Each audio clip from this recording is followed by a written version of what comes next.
Double time, boy. It's time you learnt.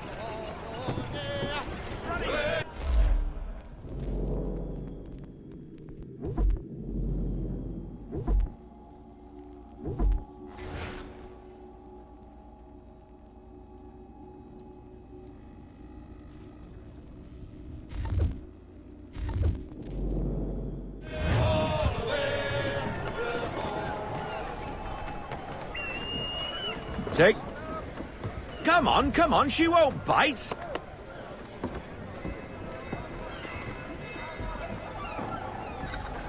You half sail. Ah! The killer flies again. Do you feel it, lad? Set a course for Martha's Vineyard. We'll find our guns and officers there. She's a nimble vessel, but the faster she goes, the more cumbersome she grows. And the firmer your hand needs to be. Enjoy this stretch of open water before we come upon those shallows. Call for full sail if you like. We need more. Full sail.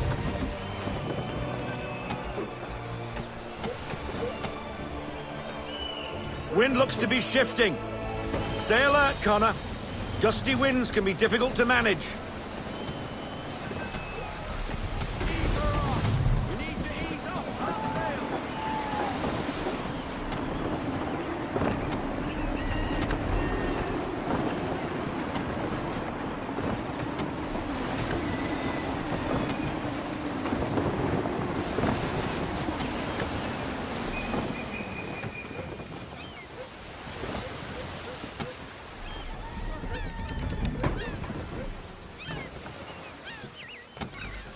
Now, take us through these shallows. Careful not to run up on them.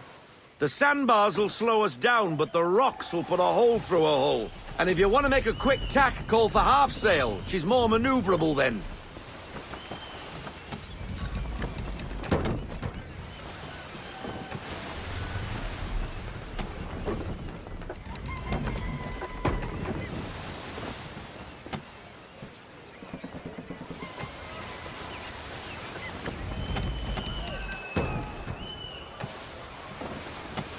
Mind those other vessels! Hold your tack to keep your right of way!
Cottages! We're close!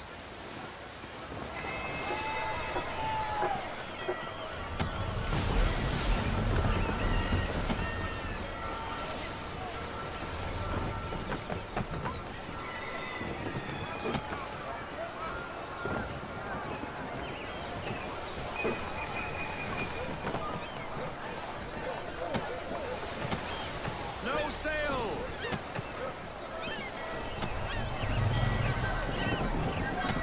Drop anchor. We'll go ashore, buy our guns, and find our officers.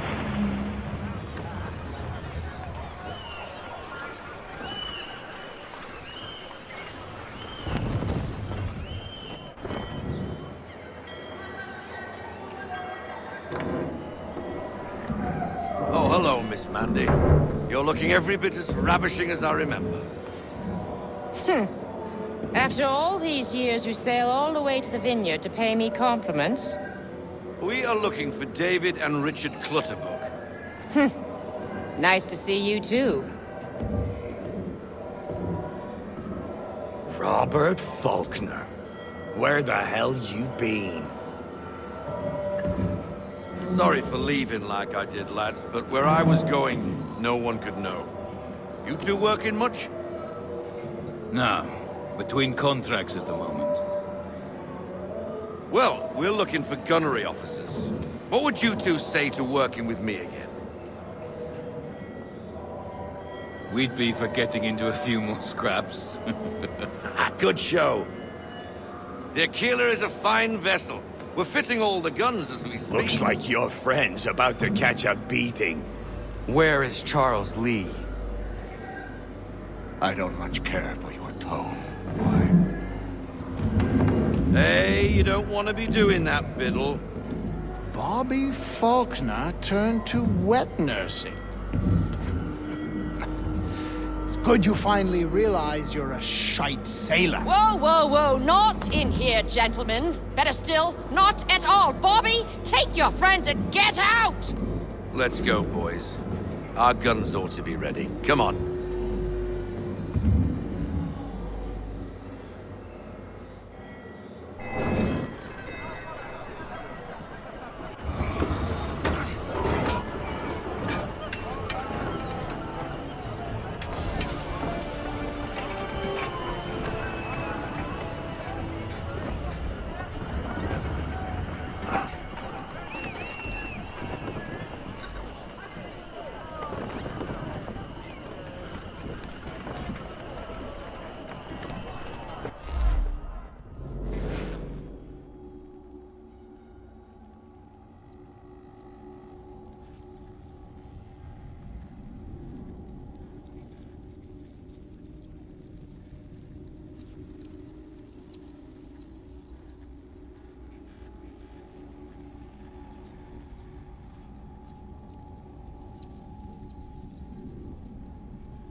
bloody hell was that about? The older man is a Templar. Who was he with? A Templar? The young buck was Nicholas Biddle. Nobody. Sails before the mast. Midshipman for the Crown. Are the guns ready? Aye, but we won't jump in over our heads. We'll find a suitable target and show you how they work. We've fitted her with a modest amount of guns to start, but rest assured there's ample room to add more should you feel the need.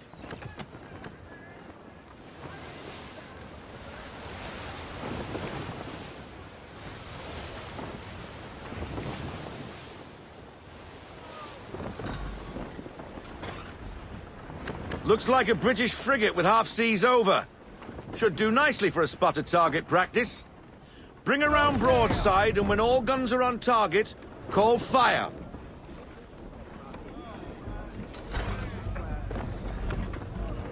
Round shot for a start!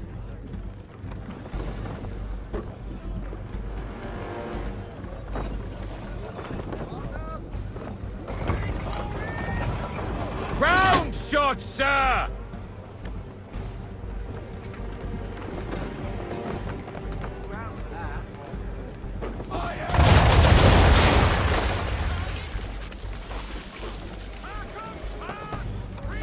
Well done, boy!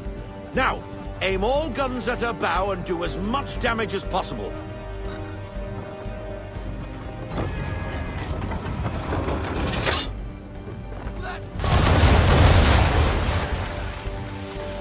Some old powder in there! Good! Now give the swivel guns a turn. More precise. Hit those old powder barrels and light up the sky.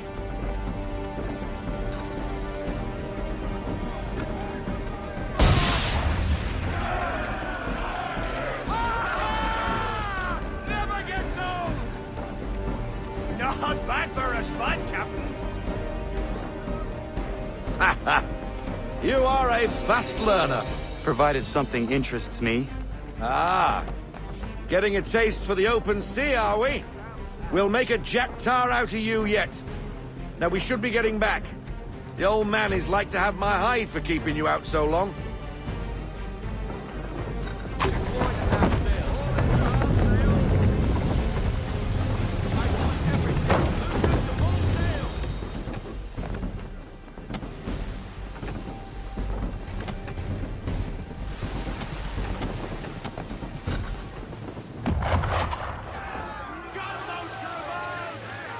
Why is he shooting at us?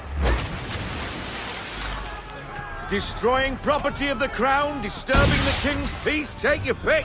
What do we do? Naught else but to fight back. Sink the bastard!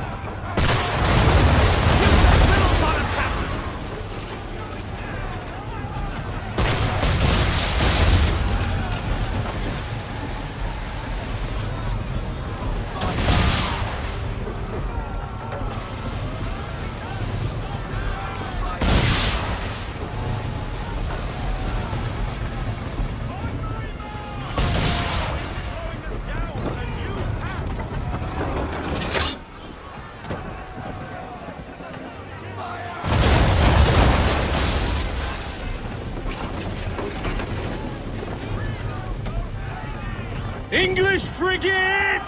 I'll be betwattled, another one. Where in the bloody hell did she come from? Brace!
Behold, another one.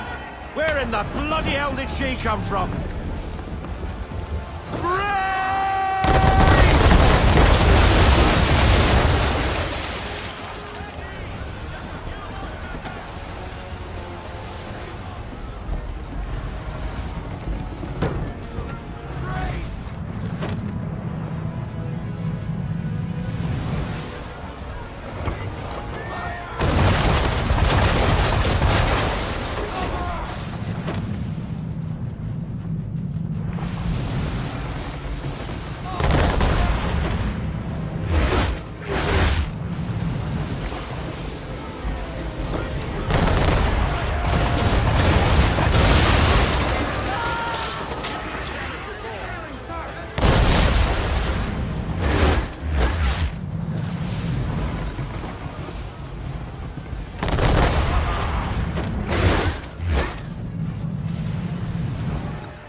Carry on, sailor.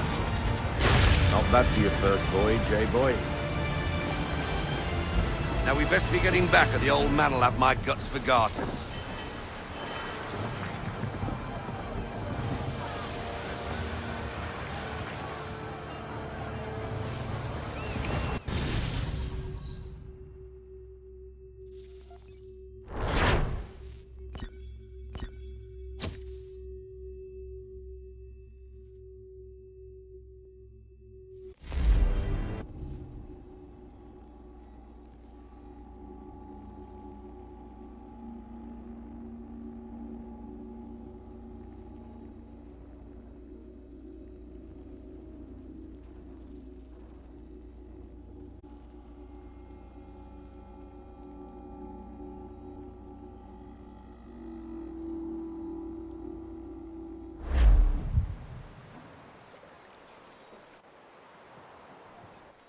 I got 'em! All of 'em! You get what I need, and I'll give 'em to you. Simple. You got a ship, could find 'em all to boot. Who is that man? Him? Some old salt always on about letters he's got from Captain Kidd. Nonsense, really, but he doesn't hurt no one, so I'll leave him be. Talk to him if you fancy, but be warned he'll chew your ear off. Anyway, the Aquila's here for you. If you should get a pang for the open sea, we'll be waiting. Now, I implore you to head up the hill before the old man comes out of retirement just for me.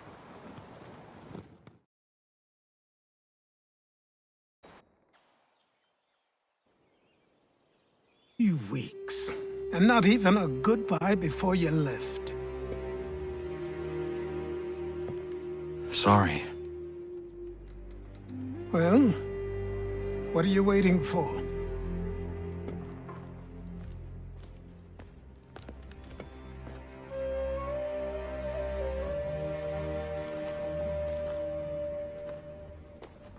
Put them on.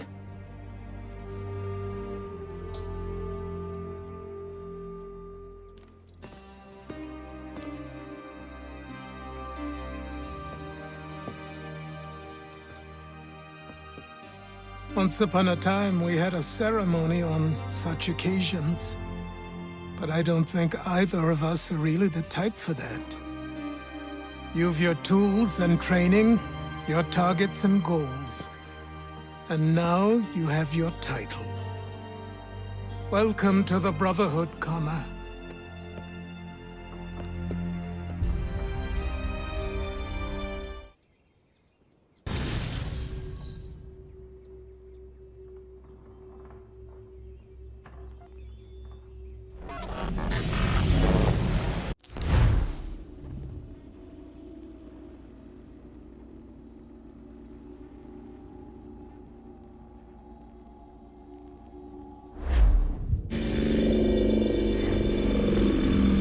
Welcome back, Desmond. You'll be happy to hear there's actually good news for once. Yeah? I've managed to locate a power source, and it's relatively close by. Up for a trip to Manhattan? Is it safe to leave? Abstergo's gotta be looking for us. Obviously, it's not safe. Can't exactly sit around here hoping to get lucky, though, can we? We need that power source. Besides, I'm sure you can cook up some way to hide our movements. Maybe. The Templars have access to all kinds of satellites and camera systems. We'll need to find a way to mask our digital signature. I can probably camouflage the van, too. But there's not much I can do for us. That's an easy one.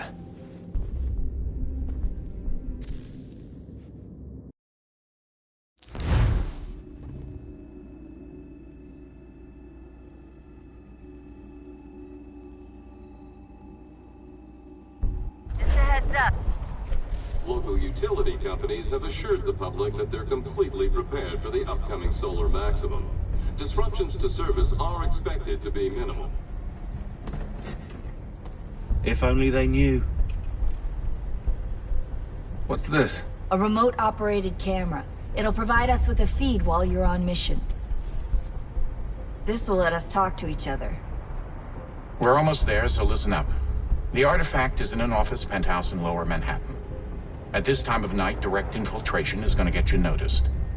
I think we're better off having you drop in from above. What do you mean, above?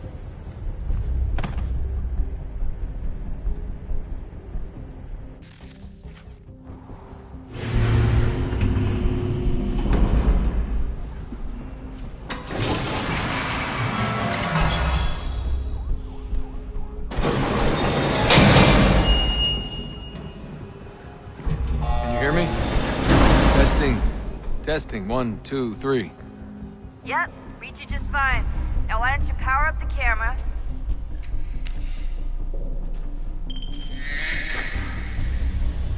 I've got pictures. Running diagnostics. Perfect. I've got a nice, strong signal.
Seriously, Sean?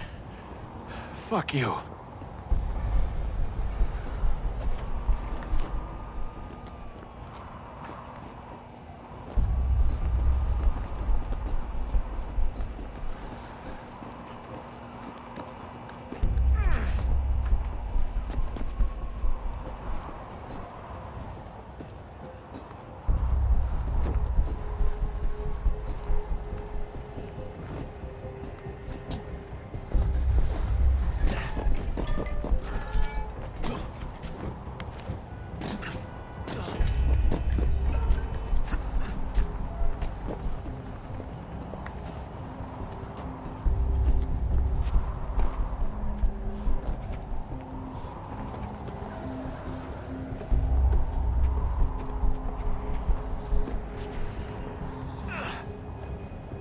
Jesus. Look on the bright side.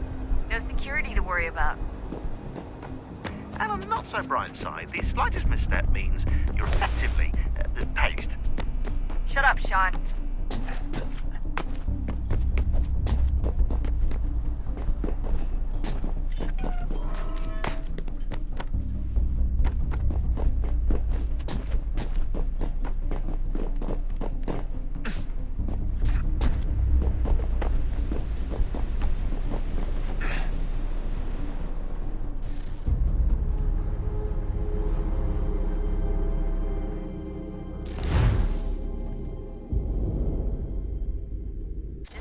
Up.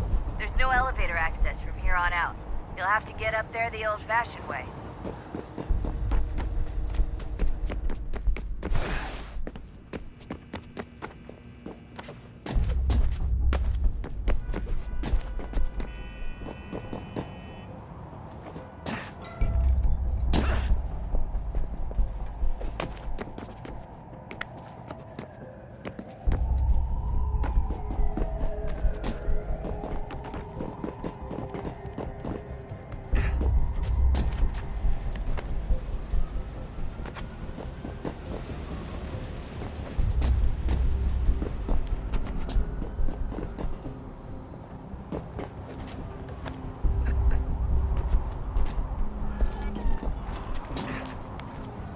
Almost there, Desmond. Once you reach the top of the lit-up crane, you should be high enough to make the jump.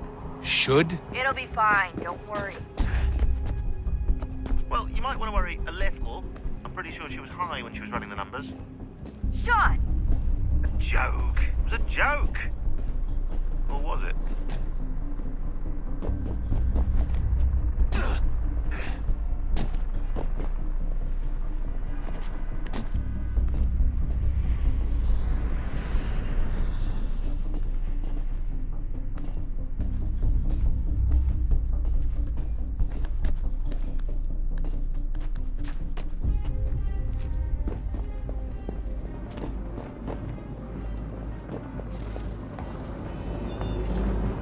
Jump when you're ready, but wait for my signal to open the chute. Timing's really important here. Too soon or too late, and you'll miss the building.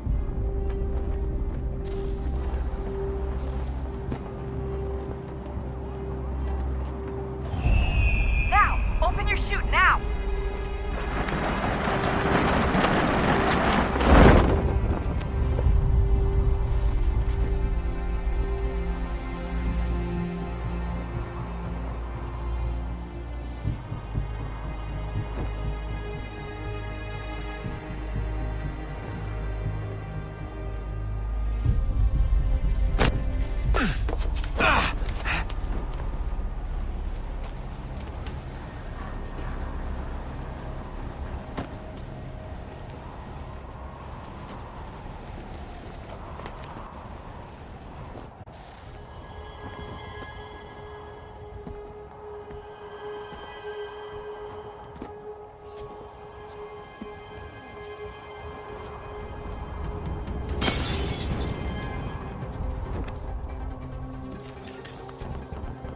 That wasn't so bad. So, you must be Desmond. Not exactly what I expected, but I guess your kind doesn't have many options these days. Who are you? Ask your father. Now give me that. I don't think so. Look. I'm not supposed to kill you, but the boss man didn't say anything about fucking you up. So you got to the counter. Oh!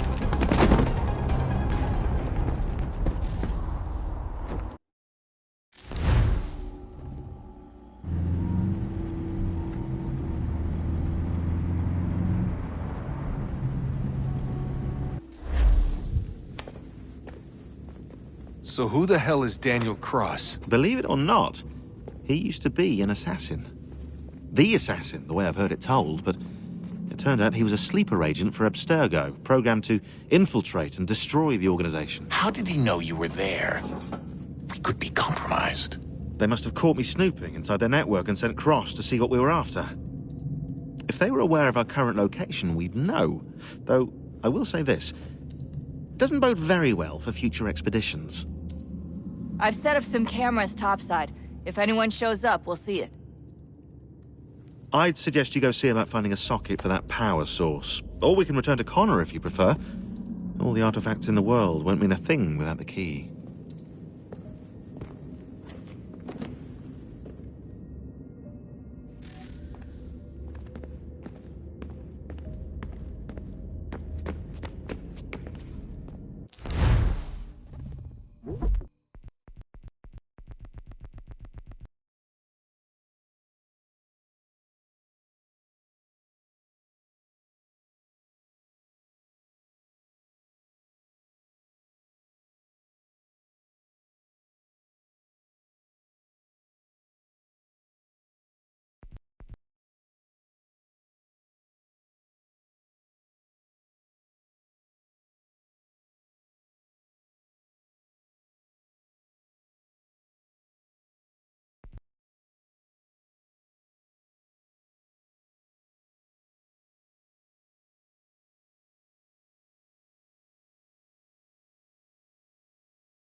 I know everyone thinks I'm being silly, but I can't shake the feeling we're being watched.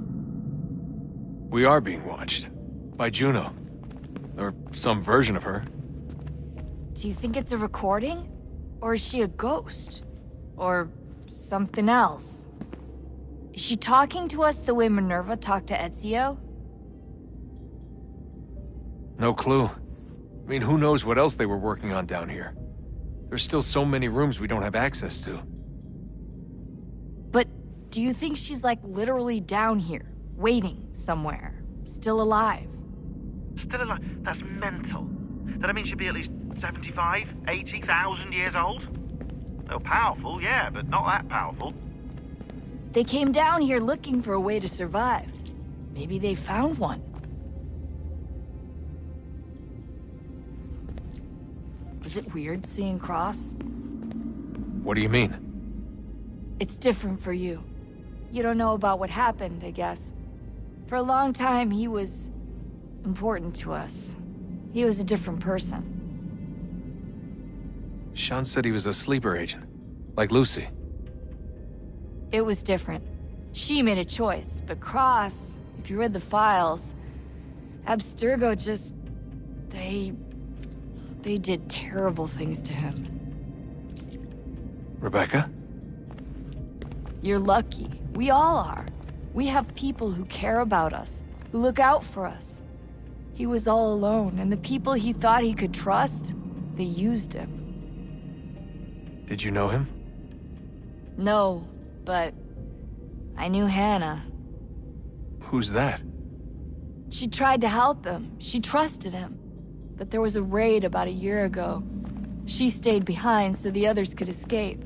Tried to reason with him to see if she could fix things. Well, what happened? What do you think happened? He killed her. That's what he does. That's all he knows how to do. Sometimes it seems like that's all any of us know how to do. Rebecca. I just want to be alone right now.